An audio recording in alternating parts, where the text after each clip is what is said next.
после луѓето ќе почнат да забрават на ова. Мислам, тоа е реалната ситуација, колку и да звучи сурово, ама мислам дека сега ние мора да се обидеме да им собереме што е можно повеќе. Јас сум Иван Ивановски од Кочани. Моментално ја креиравме иницијативата Support Кочани, инаку имам IT бекграунд, собственик сум на masterclass.mk и се бавам со инвестирање на берза.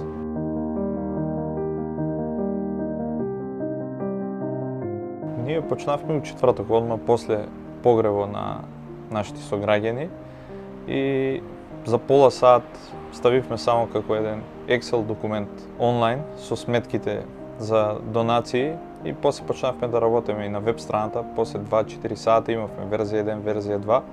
Веќе имаме стабилна верзија и луѓето континуирано овие денови донират, но мислам дека бројката што ја има е доста мала, заради тоа што сметајте дека оваа бројка е распределена на повеќе од 100 лица и многу се големи трошоците што тие луѓе ќе ги имат, така да апелирам и ги повикувам хуманите луѓе да им донират уште повеќе на фамилиите.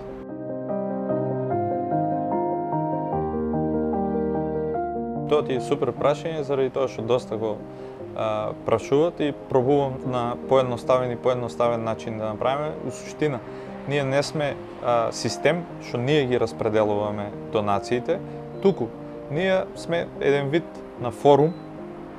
Од една страна луѓето си ги стават сметките, фамилиите, од друга страна доаѓаат луѓе што директно на нив им донират. Така да ние тука немаме никаква контрола, ние не кажуваме на кој треба да се донира, на кој е повеќе загрозен, кој не е повеќе загрозен, туку само ние им ги листаме податоците. Натаму се движе од страна на донаторот до страна на фамилијата и кој од донаторите ни испрате на нас дека е уплатил на некоја сметка, ние само го тоа евидентираме на страната.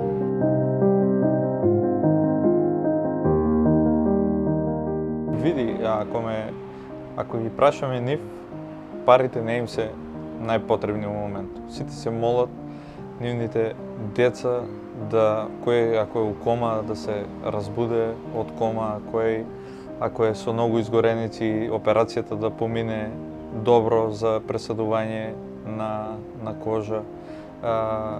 Не им е моментален приоритет, не им се парите. Но, знаејќи ја целата ситуација и колку тоа после може да кошта и што треба да прави, знам дека, знаеш како за секоја работа, ова е таа недела 2 дека ќе соберат донации.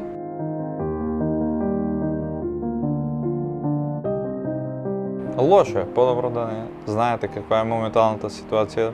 Дојдов пример те у Скопје и гледам раздвиженост, насмејани луѓе. Врнано е, нели, нормално е тоа, нема сите вие да тагувате со нас со месеци.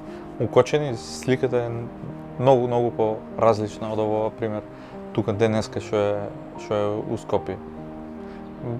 На никој да не му е случај тоа за да знае каква е сликата.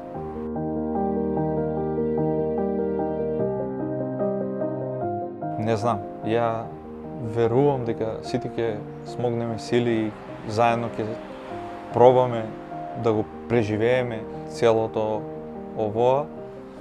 Мислам дека секој не си дојде у Кочани право тие што се надвор болни додека не заврши целото овоа дека ќе биде ваква ситуацијата у Кочани. Види, во оваа ситуација мислам дека најдобро и најлесно е тоа што може да донираме со средства. Тоа секој може да го направи, секој може од кафето да се откаже еднашка удено и на било која сметка да се избере да донира. Тие средства ќе им требат на луѓето од Кочани заради тоа што има многу тешки повреди, што тие лица после ќе треба да им се става и вештачка рака, некои се ослепени, некои ќе треба пластични операции на лице и се да се праве.